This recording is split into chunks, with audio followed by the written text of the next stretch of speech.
Gonna be fun. Luka Nation. First off, it's rare to find a guest. We've had amazing guests. We've had some really special guests, but it's rare to find a guest that has the energy and charisma that could keep up with Cage. So I'm very much excited for today's episode from that standpoint because Scott Rogowsky, I mean, high energy guy, hilarious, charismatic, fun to talk to. So I'm excited for the conversation here today. But second thing, and I'll start the show right after this. You guys ask us time and time again, how do we make money in the hobby? What are some opportunities to start businesses in the hobby? I want to have more impact. I can't just, rely on my card, buying it for $10, selling it for 20. This is somebody that's carved out a path, making content, creating content, funny content, informational. He's the host and founder of a new show called Wild Cards. It's going to be airing on this app called Network. A lot of you guys that follow Gary Vee remember Gary released his K-Swiss shoe on this app, and it's very cool. It's sneaker flippers and sneakerheads are on that app. I'm going to let Scott get into it, but listen to this episode, and you might want to listen to it twice because as we go through this, I'm excited to hear from and learn from Scott's story as to how he got to where he is. And he has an incredible story from working at Tops, vintage clothing collector, buying and selling on eBay in the 90s. So without further ado, I think this is going to be an awesome episode for you guys out there finding and carving out a path in the hobby to make money. Without further ado, Scott Rogowsky, welcome to the show, man. Hey guys, thanks for having me, man. Yeah, 90s. You throw the 90s in there. I'm an old head. You're revealing my age a little bit, but yeah, no, that's truth, man. 98, November 22nd, 1998. I had my eBay anniversary coming up. 33 years. No, 23 years. Jeez, now I'm really in 98. Cage was selling Beanie Babies at that time, waiting for money orders to come in so he could take his date to Morton Steakhouse or Applebee's. Oh, I know. I did the Beanie Baby thing. I was on like the defect Beanie Baby flip. That was my thing. Like the two tags. Remember the two tag errors? Yep. Yes. The bear's face on the cat's body. Like any kind. That's right. The duck missing a wing. I talk about that one. The island of Dr. Moreau's Beanie Babies. Dr. Moreau's Beanie Babies. Those are my guys. Where did you get your Beanie Babies? That's what I want to know. We were going like CVS. We were going to retail. I remember being down in Florida, like what was it, Margot Island or something? And there was some gift shop at the hotel when I was a kid, and they had Beanie Babies. We raided that. I'm gonna throw this out there just for folks who in the hobby who think that the cards are just the cards and the cards are the cards, and they've been in this 18 months, 2 years, whatever it is, and they think this is just cards. It's always been cards. Other things come, some stay. There are other things that disappear. Beanie Babies, Pogs, you name it. But I'll tell you, in New York, New Jersey, the tri-state area, there's a show in Parsippany, New Jersey, which used to be this Tuesday night show every week. It was huge. And it was a huge card show. And a lot of wax there, a lot of singles, you name it. Everybody would go there. It was a big show. But for a while there in the late 90s, everybody just set up with tables of Beanie Babies. Yeah. The card show became a Beanie Baby show. It was the ridiculous thing in the world. People would go to Hallmark card stores and just bribe, kind of like they do at Walmart now. And you'd go there, and then people would have a table with this plastic bag filled with 100 purple cats or whatever the heck it was. I'm telling you, it's a different world. That's not what people are tuning in for. But yes, you're old. I'm old. I want to check now. When I'm a 98 eBay too. I may have you by a month or two. Yeah. Were you? By the way, speaking of 98, I think it was 98. I'm talking about Beanie Babies, tying baseball into this. The David Wells perfect game. The Valentino. So my sister was there. My dad was there. I had a ticket, but Mark Freeman's bar mitzvah was the same freaking day. No. I had to go to my buddy Mark's bar mitzvah. I missed the perfect game. I missed the Valentino. But did he have heart to heart as his DJs? Because if he didn't have heart to heart, it wasn't a real bar mitzvah. That's what my mother would say. That's what my mother would say. It wasn't a real bar mitzvah. Who has a band? Who gets a band, Matthew? You need a DJ. Did you have Yo Monty? Did you have Yo Monty coming around? Monty. Yeah.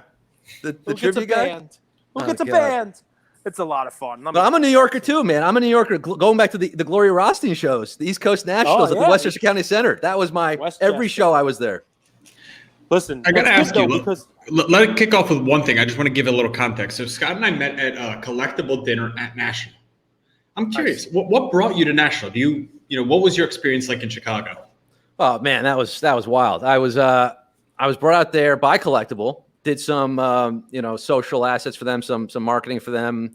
around, what they're doing, the fractionalized ownership, which I love. I mean, I go back with Ezra, their CEO, since high school. We were teammates on the Horseman baseball team back in high school.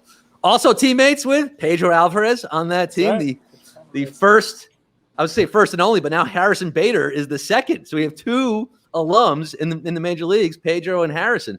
So Ezra and I go back, and I love what Collectible's doing. I've been working with them, doing some trivia shows for them remotely during the pandemic, and they brought me out to Chicago. But I've been out in 2018 to Cleveland with Topps. When they put me in the Allen and Ginter set, I did some autograph signings for the Topps booth that year. And because of my Topps relationship from 2010 when I worked there and all my friendships back there. So look, that's awesome. Good for you, man. Oh, man. Awesome. I mean, like I said, I've been in the hobby for a long time, collecting since '89. And, the Topps gig, that was the first dream come true, because like that first pack of 89 Topps set me on my path. Really is my 89. You really are, like, you're perfect for this generation, because you legit got in right as the boom was happening last time. Yep. Right? So you got the boom now with Luka and Zion and all these guys. You had the boom. That was Griffey. I mean, 89 was Griffey, right? If you open 89 up a deck, oh my God. Not Topps, because Topps, he wasn't in the traded set. They blew it on Topps. They definitely blew it. They definitely did. Yeah, just got Griffey's rookie wasn't even in packs. It was just in the stupid traded set. So dumb. But yeah, so you've seen it, man. You've seen what do you think anything's different about this time? I mean, it's a great question to bring to our audience, right? Because a lot of the guys we bring in, they're here for a couple of years, or maybe they came in the 2000s and saw LeBron, right? But one of the things I talk about with our folks, because everybody's like, "What inning we in?" I'm like, we're in the third game of a triple header here. The first game was in 89 to 94, and then it was 2003. And if you want to say there was like a little game in there when Strasburg and Bryce Harper and that stuff came out in 09, right? When that Bowman box, when that Bowman stuff came out. But now we're in this crazy thing. So what do you think, man? I mean, you've lived through. Is this different? I mean, look, so, the better perspective is obviously someone like Golden, right? Who I think talked about this when people were freaking out after this little bit of a dip over the early summer. Look, he's seen the cycles. It's cyclical, obviously boom bust. When I was a kid, I mean, 89, I was 5 years old. So like I was buying it as a kid. I was sort of kind of blissfully unaware of the business side and the overproduction of it. I mean, who knew? We were just, I was coming of age and I loved cards. My dad got me into it. I mean, he has all his 50s cards. His mom did not throw them away. So we still have the 55s, the 56s, 57 complete set Topps. So he goes back with that and he got me into it. And, so we were going to the shows and we do all that. And I just, I assumed, because it was huge, right? You remember, it was huge. I assumed everyone was doing this. My friends were all doing it. And this is just the way it was always and the way it's going to be forever. And then, even like into like 98, I was still collecting hardcore. Like I was hooked on Bowman. I mean, every year I would buy Bowman boxes, 97, 98, 99, 2000. But looking back at those rookie classes, by the way, like there's nothing in there. Nothing. There's nothing. And so can you imagine you collecting the 90s? P.S. Only baseball, right? Yep. Only baseball. I was pretty much only doing baseball at that point. Yeah, and imagine 90s, the baseball rookies were terrible. Imagine you were collecting 96 basketball. Imagine you collecting in the 90s basketball cards with some of the inserts that are in there with Kobe. Forget about it. The crazy thing is 96 rookies in baseball. The crazy thing is I was collecting all sports up until like 96. And then baseball's been my true love and I kind of focus on baseball. So I have a huge like 95 draft class, like so many, Eddie Jones rookies. Eddie Jones. I missed the Kobe year, like 96. Yep. I had a little bit, but my dad told me he thinks I sold my Kobe's back then. I can't remember because I truly had like no Kobe rookies left, but I have so many Jason Kidds and Grant Hills and Glenn Robinsons and 92 was Shaq, brought everybody into basketball. Then you had 99 Penny and Weber, Penny. 93, 94. Then the next year was Glenn Robinson, Jason Kidd, Grant Hill. Yeah, man. But I missed it a little bit. But baseball, but look, to ask about your question about the cycles, how is it different? It's different. It's way different in the sense that you have things like Luka's, like your podcast right here. Yeah. Luka's Cycles Runs. I mean, you've got the content side of things, the Instagrammers, the TikTokers now. That is, adding an element to the business where it's actually making it more engaging and more compelling for kids today. Like we didn't have that growing up. We didn't have a place to turn to. We had Beckett. I was getting Beckett every month, and then Tough Stuff, like all these other competing publications, but they were all just magazines. You have to wait every month. There was nothing on the daily level, on the minute by minute, hour by hour Now you got the card ladder and the people tracking, all the moves of the market. There's none of that. So the fact that you have all this data and content, it's kind of just hyper inflated it all and made it, more enticing at the same time, but also obviously a better chance for bubbles to burst and to be created and to maybe burst. So, I've never been on that business side of it, though. And I was telling Goldberg, like, I kind of regret it because obviously had I been grading this stuff 20 years ago and getting into it on that side, I could be a multimillionaire today. But I was doing it purely on a hobby basis, purely as a collector. And still, I really always am to this day. I really haven't submitted anything for grading. Like, I just like the card. If it's mint, it's mint. I look at it, it's mint. Like, that's how it was. You go to card store, you go to shows and stores. Mint is mint. Mint is mint. It's you look amazing, at the corners. right? So a couple things you just said there. One, Beckett, the original Beckett, like Dr. James Beckett, that company, not the BGS stuff now. It still has the guy's name on it. Doesn't get enough credit for what he did, right? Not just that was every kid. That was how we got everything. We got our articles, we got the valuations, you name it. And obviously the delivery system was a little bit different then because you didn't really have the internet. Yes, there were people alive before the internet. I'm one of them. And libraries existed. We had to do our homework in there by opening these things called books. Yeah. But Beckett was one of them. But you want to know one of the things you were on Card Ladder? One of the things that I loved about Beckett was I remember reading an article where they said that because they were putting out the values, that no Beckett employee was allowed to buy and trade and sell cards. Wow. That they didn't buy cards, they didn't sell cards because they needed to be above that. They were the ones establishing valuations, so they couldn't also be collectors. It's amazing because that's not the way it is today. No. The people who are, valuing cards also have cards of their own. So it's just an interesting kind of thing. So that's one. Two, the content, man. That's a huge thing. And I mean, Wild Cards, your show, we can talk about that in a second. The flexing of it, right? The social media, the internet, right? How are you flexing? In 1989, I walk up the block and Joey Zavalia's there, and you're like, "Hey, look at my Jerome Walton rookie! Yeah, flex." Jerome Walton. Now it's now Dwight Smith. So Mike Harkey. Mike Harkey, now it's here. It's like it's in your face. It's everywhere. It's look. Logan Paul wore a Charizard to go box. It's like it's legit. It's a real flex. We've had people say it's coming out of the basement. I mean, there's definitely I like what you're throwing down as far as how it could be different, just because the world is smaller now, right? I think that's part of the difference, right? And you don't have to wait a month for the Beckett. Right, it's right there. It's at your fingertips. It's on Twitter. It's on Instagram. It's here's the card, here's the flex, and you're out of the basement and it's mainstream. So I mean, it's smaller and it's faster, and it's again as a purist, and I'm the first to admit that I've suffered from my tradition of holding on to the purity and all this integrity, because clearly that's all out the window. No one cares anymore about it. It's all about making the money and being the first to have and all that and the hype. But I mean, I was on that. Look, these bubbles existed. I mean, I remember when Shane Spencer's rookie cards were going for $25 a pop when he had that monster September. And I'm going to the shows. I'm like, oh my God, I have the 96 Top Spencer. Should I sell it? Should I hold it? I learned. It took me a while, but I learned something. And maybe this is some advice I can pass on. It's like, you can always buy the card again. When things get hot, sell it. I should have sold all my Spencers. I should have, when a bubble's coming up around a player, just like get out of it, because if you really want the car when you're 85 years old on your deathbed, you know what? I could get 10,000 Shane Spencers now if I wanted them. I'm keeping my Kevin Mosses until my grave.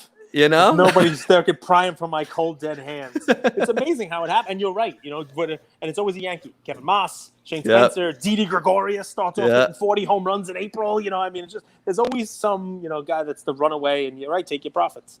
Go ahead, Andrew, get on in here. I love where this is going. I really do. And I want to get into the nitty gritty. So Johns Hopkins, poli-sci degree, and then you decide, screw that, I'm going to be a comedian. Catch me up, because I'm very curious about your story. You're kind of a content creator before all of the Lucas Tigers Bronze podcast came and followed. Yeah. I mean, look, I appreciate the nod to my past, because, well, I feel like I wasn't even that active, as active as I could have been back then, but I graduated in 2007.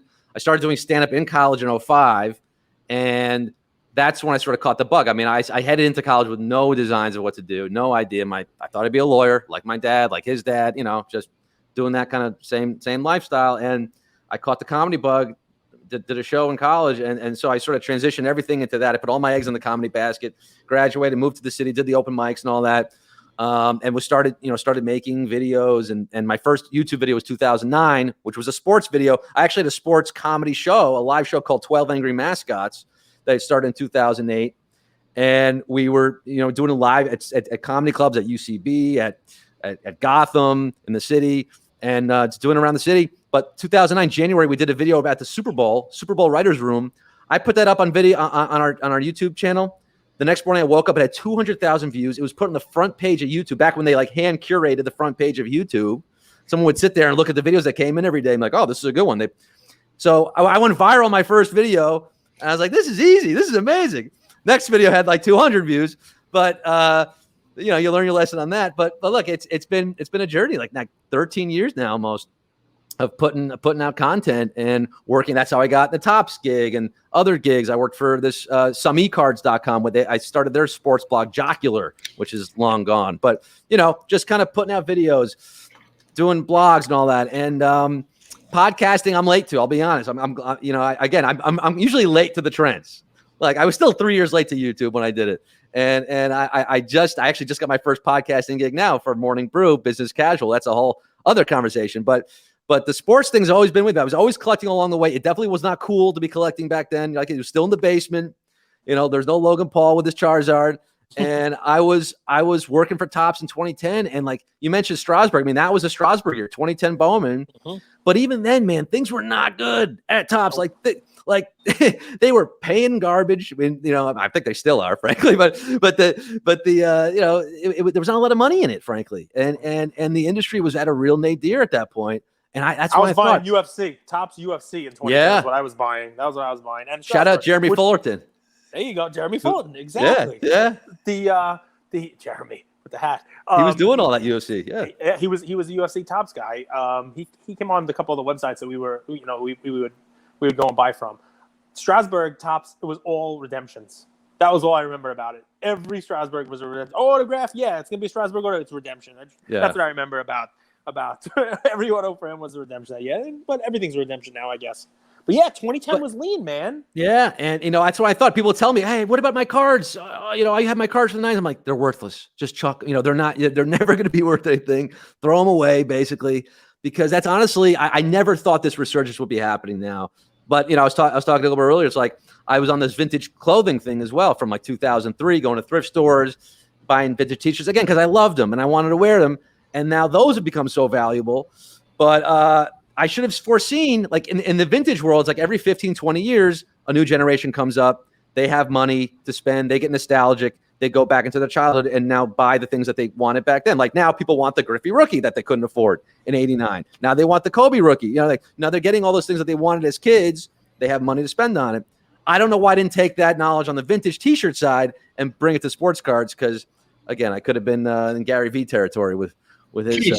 Have you seen how much some of these vintage tees go for? Like, Scott, give us an example of one that's like I know they sell for four figures for sure. Well, one made a lot of waves last year, and again, the pandemic has fueled all of this, of course. With the sports cards and everything. But there was this Aladdin T-shirt, Aladdin 90s nostalgia, Disney movies. It had like the genie all over print, $6,000. That was the big headline news for the vintage T-shirt world. It's not quite 66 million on the Beeple NFT, but 6,000 for a T-shirt. That got a lot of people talking. We got to bring this back on track. We can't talk about vintage clothes or NFT.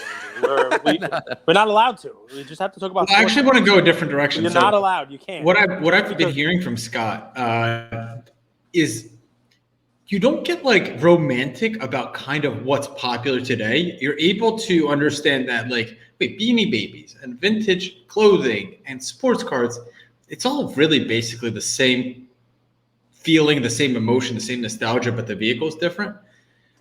Is that just your character? Did you get shit on? Like when you jumped from, creating content from one to go to the other to the third? Did that even bother you?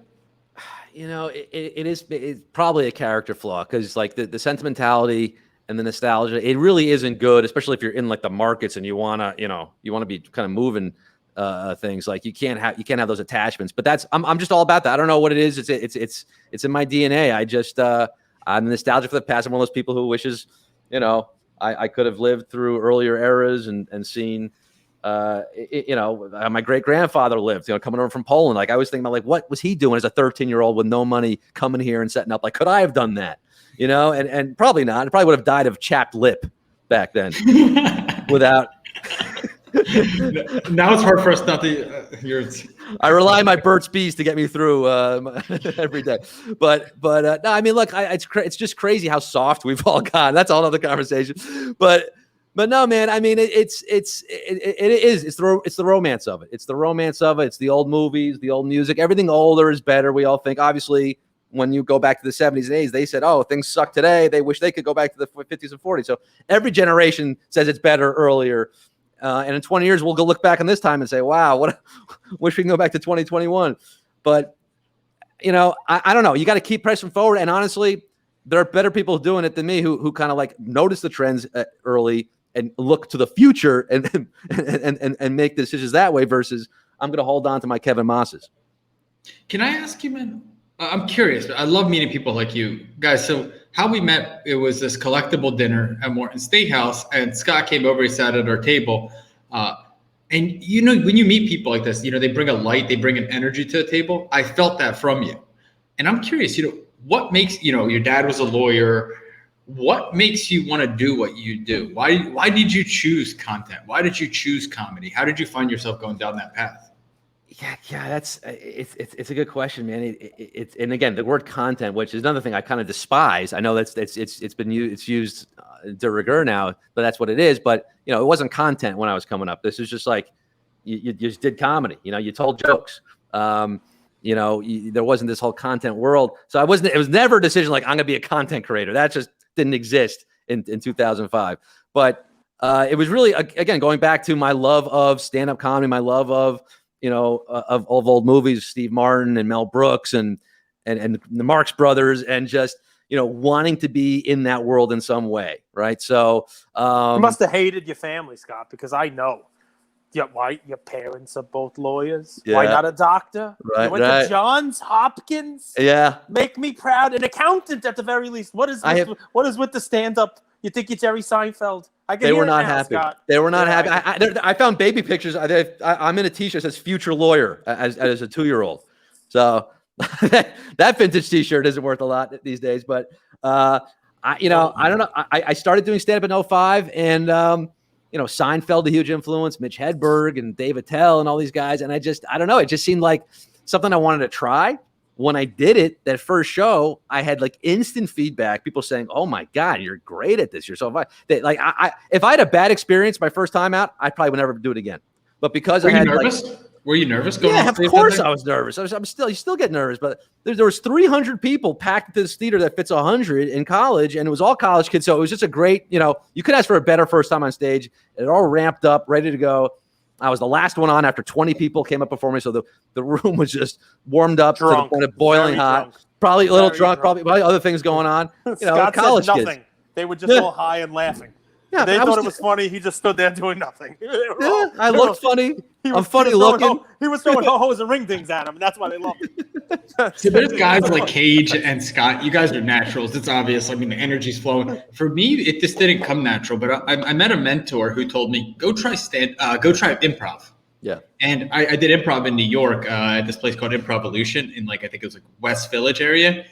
Man, all you guys out there that feel an itch to go share, go do content or a channel, go do improv, man. It will change your life. If in any industry, I think it's kind of this break to realize, first off, no one really cares. No one's looking at you. No one's judging you. You're judging yourself harder than anybody else ever will. And it gives you this freedom. So improv really did change my life. I don't know if I would be doing this show, Cage, if it wasn't for improv. And I really do recommend it for a lot of people out there. It's about saying yes. Yeah, it's about saying yes as you learn, right? And saying yes to opportunities, saying yes to your scene partner and building on it instead of saying no, instead of dismissing it. It's about positive affirmation. It's about putting yourself out there. And honestly, I love to hear that, Goldberg, because I also recommend being in a live setting. So many people create content now behind their computers. And granted, the pandemic has sort of closed a lot of those, public spaces to make it available to do live performances. But cutting your teeth on stage, like I did, like you did with your improv, it's a whole different world. And it makes this world so much easier. And by the way, if you get asked to do a panel or get asked to host a live thing or something, well, if you have the live experience, there's no substitute for it, because I've seen some of these people who kind of do very highly edited videos or basically they kind of live on their edits when they put stuff out there. And then when he asks to do a live thing, they completely flop because they don't have those chops. So having the live chops helps. It's what translated to the success with HQ trivia, which is really the thing that kind of like put me into the position where I am today, where I can do a show like Wild Cards, to tie it back to that. But no, I mean, the live show experience, the live stage experience, that's the thing I would recommend to anyone who wants to get into this game.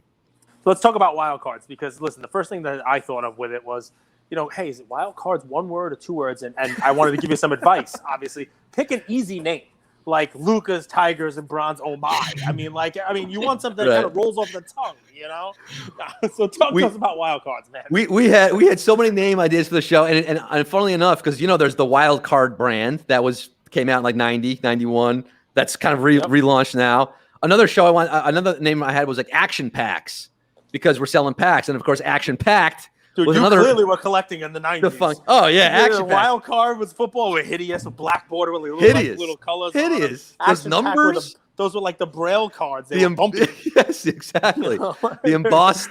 Yeah. Remember the embossed technology? Topps made an embossed set. Like embossed, basketball. Yep. I mean, people were infatuated with the embossed technology for a bit. But no, I mean, the show is something that I came up with Network, the team over there, the content team. Obviously sports cards are having a moment. And I said to myself, like, I started getting into the breaking thing during this pandemic, which is super fun. I never partook as a buyer or a breaker. Started doing it back in January of 2021, I guess is early this year, and fell in love with it. The live stream community. I mean, back to the HQ days, you had that great rapport with the community, people in the chat and building that relationship. Well, I get the same kind of feeling and that same rush when I'm going live with the cards. And now I'm talking to people who love cards. And now we're cracking jokes in the chat and we're talking about Jerome Walton and Dwight Smith like we're doing with the UK. I mean, I live for this. I live for the nostalgia and the memories and the funny name, the Dwayne Shinsis and Detlef Schrempf. I mean, Arvydas Sabonis. I mean, Sabonis' dad. Exactly. Well, that's the other thing too. I traded all my Griffeys for Jerome Walton when Walton won the Rookie of the Year and Griffey was hurt. Oh, and I may still have the Beckett where Griffey's cards had the down arrow and Walton's cards had the up arrow, and I was going, look how smart I am, guys. I traded all my Griffeys for Jerome Walton. I'm like, what did I do? Yeah. So. That was it. You were the one guy who did that. Probably. Let me read something. The current schedule of shows themed around events and athletes is as follows. So this is for Wild Cards. This blew my mind. I want you to explain some of this. So Michael Jordan in the 1992 Dream Team, that aired last week. Yeah, on the 30th anniversary of the announcement of the Dream Team. So these aren't just random themes. Yeah, I'm looking at the calendar. I'm saying September 21st, 91 is when they announced the roster for 92. So on the same day, 30 years later, we did a 92 Dream Team show. So can someone go back and watch that? Is that recorded somewhere? They're in the Network app. It's NTWRK is the app. It's available Google Play, Apple, and you can watch past shows, I believe, in there. Last week we did Jose Canseco Chase on the anniversary of his 40-40 club. That was, I mean, people don't talk about that enough. In case you remember, 88 Canseco, no one was bigger in the hobby. That 86 Donruss rookie, like that 40-40 club. I showed that was everything. In high school, I had to do art. There was like shop class. It was like an etching class where you did like this whole thing, and they ran it through a printer and it printed out a thing, and it was 88. I think it was my freshman year of high school, and I made a Canseco. I made like a card. I made a Canseco. It says 40-40 club on it. It's like etched in. Might have been 89. It might have been right after he did 40-40. And I showed him, and he's like, "Wow, that's hideous." But anyway, but hey, Canseco was everything. But everything because man, it was. I mean, the Bash Brothers, but like 40-40 in 120 years of history of baseball, it had never been done before. So like that to me is almost a forgotten part of baseball history now. Like 30-30 was a big deal back then. Only 10 players had done 30-30 up until that point. Yep. So is it because of the steroid thing that he doesn't get enough? Is that why he doesn't get more love? Or I'm sure it is, but honestly, he's still relative to some of the other guys from that era. He's still a hobby favorite. I mean, probably more to the fact that he's a Twitter legend now and a total weirdo, And he's a heel. He's a heel. He's a heel. Baseball. Yeah, and he's got a hot daughter, and people you can like him for many reasons. You can like him for many reasons. She used to date Logan Paul. Did she? Well, yeah. Logan Paul used to date just about everybody in LA, is what I'm hearing. I mean, you're there, so you know. But tomorrow you have Kevin Durant. I used to date Logan Paul Goldberg. We had a fling last April. You could do worse. You could do worse. Tell us the format of the show. So, like, are you breaking cards? How does the show work? Because I want people to tune in. And yeah, I mean, we have this app. When I told Cage, I was like, "Oh, network app." He's like, "Oh, I have that app." I guess you downloaded it to buy some K-Swiss shoes for Gary. Yeah, size 12 because that was the biggest ones they had. They really hurt my feet. Thanks, Gary. I'm 15. But you know what? I'll follow Gary anyway. So I'll put my size 15s into some size 12 K-Swiss Gary V's. No problem. Let's rock. They're probably worth more if you keep in the box, Cage. You know that. Yeah. Yeah, I get the box. But, yeah. I kept it. All good. But no, the format of the show is shoes in the box. But yeah. The format of the show is I kind of think of it as a part talk show, part museum exhibition because we're starting to bring on some high end cards to show off and an archaeological dig, a treasure hunt because we're cracking vintage boxes for the most part, some modern stuff. We're doing 2021 football on Thursday for what I thought was going to be a big moment. Trevor Lawrence's first Thursday night football appearance, Jacksonville, Cincinnati on Thursday. But Mr. T-Law's 0-3 now and not looking too hot. We'll see. It's all how you spin, Scott. It's about storytelling, right? So that's right. He is in a unique club going into this Thursday, right? How many games has he played? Three. All right. And in each of these 3 games, he's had 2 interceptions. In the history of the NFL, rookies who started week 1, week 2, and week 3 with 2 interceptions in all 3 games, there's only 2 other people in that class. You know who they are? Well, I'm going to guess someone like, Elway and Brady or Montana and Marino. Troy Aikman and Peyton Manning. All right. So he's in good company. Yeah, it doesn't necessarily mean he's going to suck. No, of course not. Of course not. And hopefully, they stick with them. So Zach Wilson's on par to be Patrick Mahomes and Tom Brady. There you go. Zach Wilson's going to be both of them combined. That's how bad he's been. He's got to turn around. He's going to be YA Tittle. I don't know. This could be a whole other podcast about how bad the Jets are at drafting quarterbacks. Maybe the Jets are just bad. I mean, Darnold's 3-0. Darnold. If Zach Wills can have a Browning Nagel-esque career, I'll be happy. I'll take that as a win. Yeah. But Glenn Foley, Chad Pennington. I mean, geez. It shows you your age because you don't go back to Richard Todd. Well, Scott's interesting. Scott's Cage. He splits our age. So I'm 31. Cage is 41. Scott is 36. Yep. So you're interesting, man. Are you a millennial or are you a boomer? I guess I'm an elder millennial. I think it is. Is that what you call it? You're the old soul of our crew. Yeah. It's I'm on the creamy middle of this Oreo cookie right here between the 3 of us. But no, yeah. I mean, look, I'm having fun with the show because I do get to also educate. Like I said, it's the goal of the show, and I appreciate that your audience is probably niche collectors and pretty hardcore into this, and there's a lot of niche podcasts and Instagram pages that really target the hobby particularly, and I'm grateful for all of it. But we talk about growing the hobby, and there are obviously way more people who just are casual sports fans who like to watch a football game on Sunday, who like to follow their favorite baseball team or favorite hockey or basketball team, who don't maybe necessarily collect cards, who don't maybe know about, know what PSA means, know what Beckett is. So I want to try to expand the market and the reach for cards by tapping into just the larger sports fan base. And I think that's what a show like mine can do, because we are tapping into the nostalgia of it. So, and it's not just nostalgia. It's like we're doing a Kevin Durant show tomorrow because Wednesday's his birthday. So, birthday eve, Kevin Durant celebration, turning 33. We're going to break 07-08 Topps basketball and Fleer hot prospects.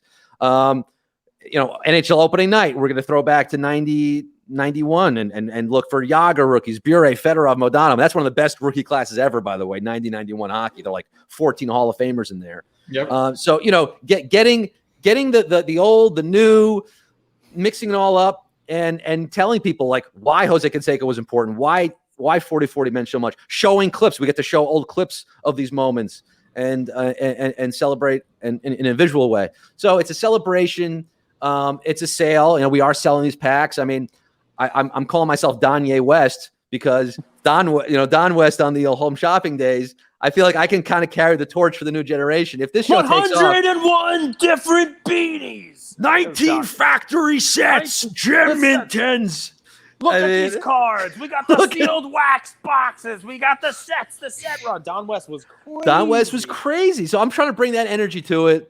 I'm losing my voice a little bit when I do the shows because I am trying to imitate him a little bit. But no, Don West was a legend, man. I mean, I don't know, Goldberg, if you remember Don West, but this was a guy who was selling. Anyone with the name Don, though, I instantly respect them. Don King, Don West, Don Russ, Don Russ. Don. So Don is like Don Key Punch. I mean, just all kinds of fun stuff. Don Quixote. No, he's my spirit animal for the show, and he's still with us, by the way. I think he's actually battling cancer. Wishing him well. I checked his Twitter recently, and he looks like he's sick right now. So we're wishing Don West well. But meanwhile, Donye West is here to take over, and having fun with celebrating the hobby, trying to get people into it, and by the way, I want to get this out there because to toot my own horn for a second, we have doing these breaks. We've done a few shows. Our first show was a Brady break. In our second pack, we hit a Brady impact rookie.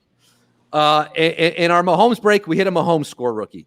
In the Canseco break, we hit an 86 Donruss in the second pack. 86 Fleer rookie, 86 Fleer stick. We're hitting every guy that we're chasing in these shows. Hopefully, and people that they download this app and they could buy into the break right there. They can buy the break right there. You can buy the packs ripped, or you can buy them shipped. I kind of custom curate these packs. So I'm doing 3 packs. I'm doing 6 packs. We did Griffey, on the anniversary of Griffey Sr. and Jr. going back-to-back home runs off Kirk McCaskill in 91 or 1990. We did an anniversary show on that. We had Harold Reynolds call in. We're bringing guests on the show, too. I had the batting stance. I had the batting stance guy, Gar Rines, come and do some 80s batting stances for the Jose Canseco show. So we Juan Gonzalez. You have him do the Juan Gonzalez? The Julio Franco. He did Julio Franco. Mickey Tettleton. So I'm selling packs of like 89 Upper Deck, Donruss, Fleer, Bowman. So that's a 4-pack. And so for tomorrow night, we're doing a Topps and a Fleer 2-pack. Mahomes. We did a Mahomes break on Score, on Contenders, on Donruss. So I'm going out there to the market. I'm kind of like collating these boxes and packs, putting together custom collections, which is something else you're not going to find anywhere else. I mean, we're not doing typical breaks. We're not doing divisionals. We're not doing teams. It's purely you get the whole pack. We rip it or ship it. You get all the cards. And we're chasing those big guys, and we're doing giveaways. They're bounties.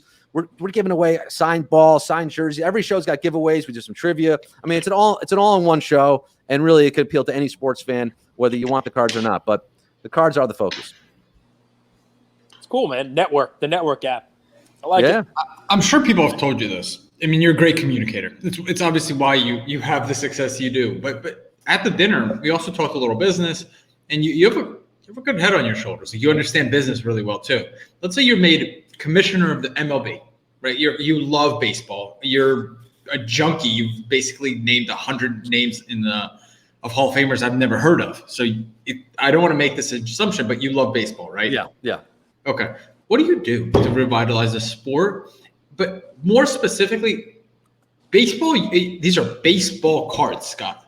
No one even gives a crap about baseball cards anymore. Basketball and football run the market, and now Formula One cards are probably more expensive than baseball cards. Formula One, the soccer, the UFC. I mean, you're right. And this whole thing about Fanatics taking the license from Topps is like, there's a reason why Topps didn't match that offer, because it's a terrible deal. $2 billion. They're going to lose so much money on this. I mean, they clearly did it to swing their dick around and to have this exclusive, but they're not making that money back on baseball if baseball continues to slide the way it has. So, Topps will survive with that. Anyway, but look, if to fix baseball, boy, that's a tough question. There's a lot you can do here. I think it comes down to, really, there's like. I noticed something a while back because I was hosting a show on MLB for DAZN, and it was called Change Up, and it was a live kind of whip around show. And I'd go on Twitter during the show to see, is anyone talking about it? Anybody hashtagging it? And of course, no one was. But what were they hashtagging? It was someone's ankles getting broken on some cross up in an NBA game, and the memeing and the gifing of NBA really NBA primarily, is sort of what's driven the house of highlights, like the content. It comes back to the content, and there's so much good content around the sport. There's so many great content creators who love it. Obviously, you have the hip hop connections, the streetwear, the fashion connections. It's a groundswell. Like, it is the sport that has been more melting pot and more cross culture than any other. Football a little bit to a degree, but football has its own issues with the helmets. We all talk about that. You don't get the same personality attachments with football because you can't see their faces for most of the time. And it's still kind of a white guy sport when it comes to coaching and ownership and quarterbacks and all that. But the fact is, like, NBA has embraced the multicultural aspect of it and the international reach of it. And that's why they're winning. It's simple as that. So you have more international reach, and you embrace those qualities. Whereas baseball, someone flips a bat and they get suspended. That gets talked about a lot. But like, I was at the World Baseball Classic in 2009 down in Puerto Rico, and anyone who's ever been to an international baseball game in South America specifically knows what I'm talking about. There's nothing like it, with the noise and the chanting and the song. It's like a soccer match in Europe or something. Yeah. Like, so bringing that spirit to the game, which is something that, frankly, there's a lot of still that stodgy old guard who don't, that's a turnoff to them. So baseball, in all caps, is still thinking about the old guard and appealing to the old white guy, where if they really want to survive this thing, they're going to have to, embrace the Tim Andersons of the world and the Latin players, and like make it their sport. Like make them the commissioner, for crying out loud. I shouldn't be commissioner. As another white guy, Goldberg, I shouldn't be the commissioner. Let's start there. Low the mound, ban the shift, 5-second pitch count, that people actually count it out. That pitcher has to throw within 5 seconds, or you get a ball. Then the crowd, 1, 2, 3, 4, 5. You get one trip. You visit the mound. You got to take that pitcher out. You get 5 pitchers per game. Well, then what happens? Speed it up. It can't be a 4-hour game. That's why kids today like basketball, because they're on drugs, because they have no attention span. They're all goldfish. They like basketball because it's quick. It's boom, boom, boom, boom, boom. They don't remember. Let me clarify. Cage does not mean that the kids are actually on drugs. He just means that they have a short attention span. Correct. No attention span. And baseball, people don't. Kids will not invest that amount of time in a game with that little action. You need to make it boom, boom, boom. I don't mean it's 7 innings. That's stupid, because it destroys. It's got to be a 9-inning game. It's got to be 3 outs. It's got to be that stuff. But it should be more offense and less pitching. They destroyed it at the beginning of this year, where it was batters were batting 210. There were like 11 no-hitters in the first 10 days. It was ridiculous. Who wants to watch that shit? But then where do you get the Steve Traxels of the world, Cage? We need more Steve Traxels in the game. Taking 4 minutes to make it. No, I you're right. And to that point about shortening the game, one of my biggest regrets as a fan that I've seen is freaking replay with the, this is going to help the game. Please, every time there's a close call, there's a slide at second base or home plate. Now you have to spend 2 minutes. Look, it's like that slows the game down even more. Yep. And it's freaking the beauty of baseball is you make the goddamn call and that's it. That's it. Done. You have Don Denkinger moments. You have the Galarraga perfect game moments. And that's part of the lore of baseball. It may suck. But on the flip side, you got Johan Santana's no-hitter. Thank you very much. I was there to witness that one. That wouldn't have happened with replay. So get rid of replay also. Wow. What about if you see things like Angel Hernandez, right? So I saw something on Twitter. It was like, last game, Angel Hernandez, or Angel, I don't know how you pronounce his name, the umpire, missed 27 pitches. I got 27 pitches wrong in the game. And the comments were like, well, that's an average game for him. Do you think that there should be an umpire? Or do you think it should be like kind of like a set strike zone and it's what is it called? Robotic umps or whatever they're talking about? Robo ump. Yeah, I mean, the umpiring thing, like, to me, that is what makes baseball baseball. And they're going to be bad. You want to have, obviously, good umps most of the time, but there are some bad ones. I think there should be more discipline. Like, now we're hearing about bad cops getting disciplined. Like, if Angel Hernandez misses 27 pitches in a game, guess what? You're not calling the plate for the next 2 months. You got to, you have to take some kind of action. You need to go back to school. You got a little training. Exactly. Go back to school, or you're not going to be behind the plate until you make these corrections, because he's a bad ump behind the plate. That's kind of well known at this point. So the fact that we have bad umps like bad apples is ruining for everybody else. Get them out of there. There are a lot of umps in the minor leagues. Try new blood out there. But I think you can't lose that. It is the defining characteristic, I think, of baseball, is the human element, and it does take things slower. And but otherwise, invent a new sport. like, just really just kind of, you have the robots doing everything. I mean, it's practically become running a simulation with the shifts, with everything else, with the fact that everybody knows every batter's going to hit, every pitcher's going to pitch. Like, why even play the game anymore? Just run it through a video game simulation at this point. That's what it's coming to. I mean, if that's what the kids want, then just create a new sport. Let's help some content creators out there. Some stand up. How about, Scott? How about if it's tied after 9 instead of penalty kicks like soccer because it ends it quick? Home run derby. How about they do a home run derby?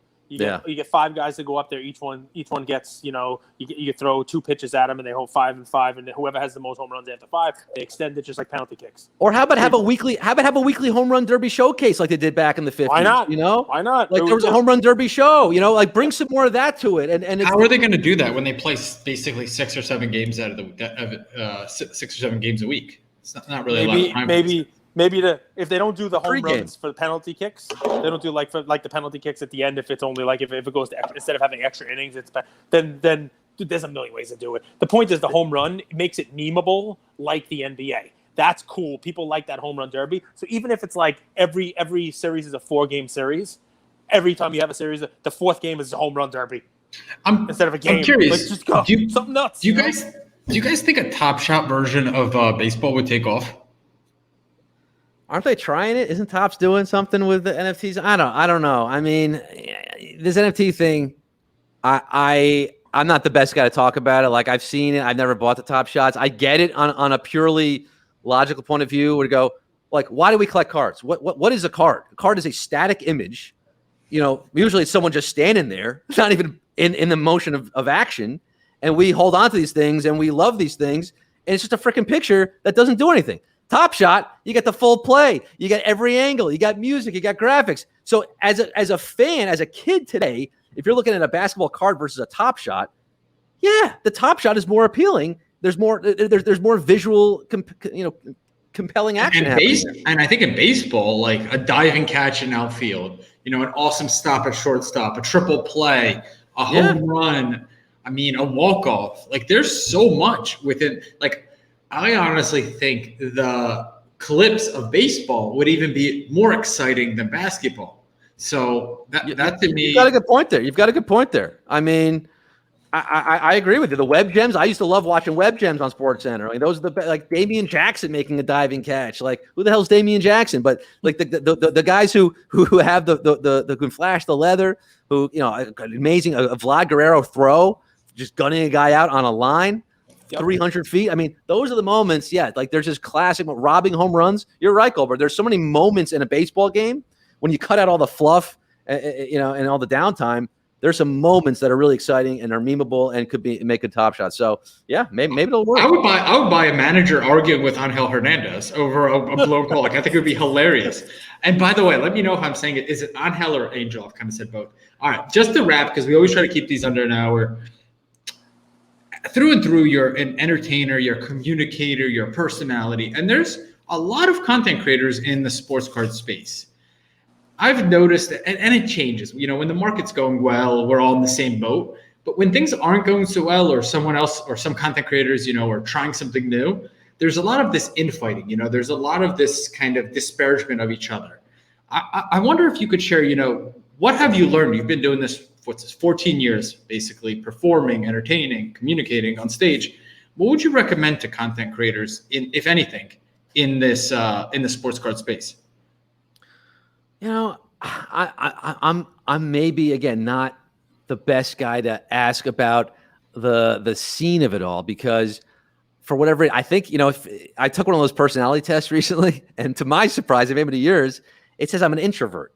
Now, you wouldn't you wouldn't think it the way I sort of am out there and talking on stage, but to be honest, like, I'm not good at keeping up with the community, at making friends online. Like, I don't have Twitter friends. I don't have, I don't do collabs. Like, and I think it's certainly to my detriment. I know that that's sort of the way you build your brand and you build your audience, is you do collabs, you reach out with people. I just don't have that in me and my personality. I kind of just put my head down and do my own thing. And, I see what's out there. I certainly listen and watch, and I they call it lurking. Like, I see what's going on out there. But I always tell myself, you know what? I bring something unique to this this table here. And I think every single person has their own story, has their own background, has their own perspective that they can bring to whatever they're doing. But it's especially true in the content world. Like, whoa, why should I try stand up? Why should I get on stage when there's Seinfeld and there's been Joan Rivers and Louis C.K. and Dave Attell? Like there've been 1,000 stand-up comedians. What am I going to bring to the table? Well, you're going to bring whatever you thought that day, whatever your childhood was like, and no one else can do that. Seinfeld can't take from your life. Chris Rock can't take from your life. So you have your own thing. It's the same with this. Look, I started collecting in 89. Like, that was my unique story. I started in eBay in 98. That's my unique story. I have a 320 Nomar Garcia Parra card collection because he was my guy growing up. Even though I grew up in New York, a Mets fan, I love Nomar. Go figure. So I have my own weird, warped story in all this, and there's reasons for it, I guess, or whatever it is, but no one has my story. So I bring my story, my perspective, my love of Dwayne Shinsis and all these, bizarre basketball, Uwe Blob. And I love the names, I'm a name guy. The names are hilarious. So to me, like, that's what I bring to it. And someone else will bring something different. But the advice is, do it. Put yourself out there the way you guys did it, and you'll find an audience. I found my audience with HQ because I was talking about the things that were important to me and that were funny to me. And it turns out a lot of people also felt the same way. So if you keep doing what you're doing, you're going to find your audience that way. Certainly helps to collab and reach out and make friends, but I've been able to do it without doing that. So everyone's got their own way of doing it. I'm making it work. What can I say? You didn't just lurk and you came in and joined us, Scott. Tell everybody where they can find the next Wild Cards episode, and we'll let you go. Yeah, you can follow along on Instagram at Watch Wild Cards. Trying to keep that updated, trying to get clips on there. We're a little behind getting clips, but I want to get all those hits that we've had because I'm impressed that we've been hitting all these cards. You can tune into Network Tuesdays and Thursdays, 4 p.m. Pacific, 7 p.m. Eastern. It's a free to download, NTWRK, and hit me up and let me know what you want to see. I mean, what shows you want to be a part of, and you can comment and live in the shows and be interactive that way. So guys, download the app. It's Network, NTWRK. Awesome app. When you download it, you're gonna see the experience. Not a lot of apps are built like this. You kind of feel like you're in the studio with Scott. Last question: who are what comedians did you look up to growing up? Well, I have to mention our dearly departed Norm Macdonald here, who. What a gut punch that was to see him leave us so unexpectedly. He is the guy that, like, every comedian says, he's the comedian. His love of sports, the Norm Show back on Comedy Central, his ESPYs monologues and his hysterical jokes there. So Norm's an all-timer. Like Dave Attell, I mentioned before, he's just like, there's probably no better club comic. And you see him live in the cellar at 2 a.m. There's no better experience than doing that. So when you get back to New York, Goldberg, catch a show at the cellar. Seinfeld was a huge influence. Mitch Hedberg, I loved what he did and the way he kind of brought his quirkiness to bear. Dimitri Martin, I loved what he was doing. I mean, there's almost no shortage of comics that inspire me. Like the Sklar brothers. If we're talking sports here, no one's better at comedy in the sports world than the Sklar brothers, Randy and Jason, with their Cheap Seats show back in ESPN and what they're doing still today with their podcast. So, look, the part of the coolest thing about like being a comedian now is getting to know some of these guys, Nick Kroll, John Mulaney. Like I did their show back in 2006 in New York. These are acquaintances at the very least, sometimes even friends. And, that's been such a thrill to sort of not just kind of witness all of it, but to be a part of it. So but Norm Macdonald, I saw on my 30th birthday, Goldberg. It's my 30th birthday at Caroline's. I saw Norm live. It was probably the greatest night of comedy in my life. He passed away, guys, if you don't know, because I didn't know either. I heard it on my favorite podcast. He passed away about a week and a half, maybe 2 weeks. That was very surprising. It was like Saturday Night Live guy. And I was watching the Chappelle on Netflix, and he said something interesting. He's like, he did this, he's like, impersonation. And he was like, blah, blah, blah, blah, blah, blah. And he's like, guess who that is? And he's like, it's you, motherfuckers. You are the hardest motherfuckers to entertain today. To be a comedian today is impossible. Is there some truth to that? Like, with this cancel culture, are people, I know they lock up phones when you go to a comedy show and all that stuff. Is there any truth to, like, it's a lot harder to be a comedian today because you really got to watch what you say?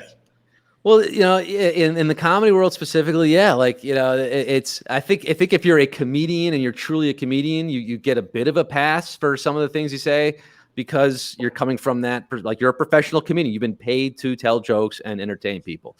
Not everyone's going to be entertained by everyone all the time. People will be offended. Like, that's just the nature of it. But it's when, people who aren't comedians, they say something, they try to be comedians. When someone who's not a comedian tries to be funny, that's the worst. And that's when they should get in trouble, because it's just like, shut up, stay in your lane. But what I worry about is, like, I just saw that there are now 50 million people who consider themselves creators. And it's like, it's only going to grow when every generation of coming up, they see, oh, I can be a YouTube star, I can be a TikTok star, like, that can be a job, I can be a micro influencer, I can start a podcast, I can do that. Everyone's going to, when everyone has a podcast, everyone has an Instagram page, everyone has a TikTok. What does that mean for the market? Like, are we all just jerking each other off? Is this a big circle thing? Like, what happens when we're all creating content and no one's there to watch any of it? That's what I'm thinking, like 50, 100 years from now, what it's going to look like.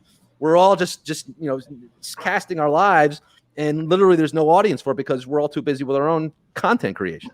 I think you're going to see micro audiences. Like, have you ever been to like a chamber of commerce type of thing? Yeah, so like when town hall meetings? Like a town hall meeting. Like, I think we all have our own micro community that we speak to. So when maybe 20, 30 years ago, there was, let's say, 1,000 entertainers throughout the entire US, and they had huge audiences, and they were the best of the best. Or I'll put best of the best because someone selected them as the best.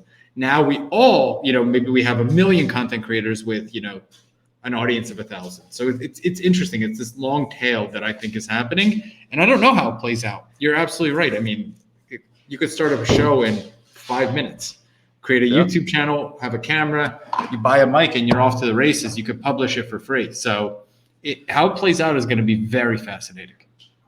Yeah, and then how do you monetize an audience of 1,000 people or 50 people? These micro audiences. I guess there always will be the big fish who kind of were early to the platform, or were able to build the audience first. But it is going to be a conundrum, man. I'm curious to see it. I'm just all we can do is, again, put the head down, keep doing the work, be consistent with the output, and hopefully the returns will come. Guys, network tomorrow night. Scott's on. You follow Scott on Instagram. I mean, tough name to spell, but it's like this: Scott Rogowsky, Rogowsky. Scott Rogowsky on Instagram. Hilarious guy, one of the nicest people. I'm glad we got a chance to meet at the collectible dinner and have you on the show, because you left an impression, man. Shout out to Marino. Shout out to Marino. Marino at Collectible put that together. Yeah. Are you going to be at the Mint Collective by any chance in Vegas? I was just out in Vegas. I caught the beginning of that industry summit, but no, I don't think I can get out there. You could be out there? Twice in a year in Vegas is too much. Yeah, it's too much. I'm going to be there. Maybe hosting a panel, guys. Stay tuned. Wink, wink, nod, nod. Luka Nation, we love you. Please tune in tomorrow night. Support the show. I think you're going to love it. Durant.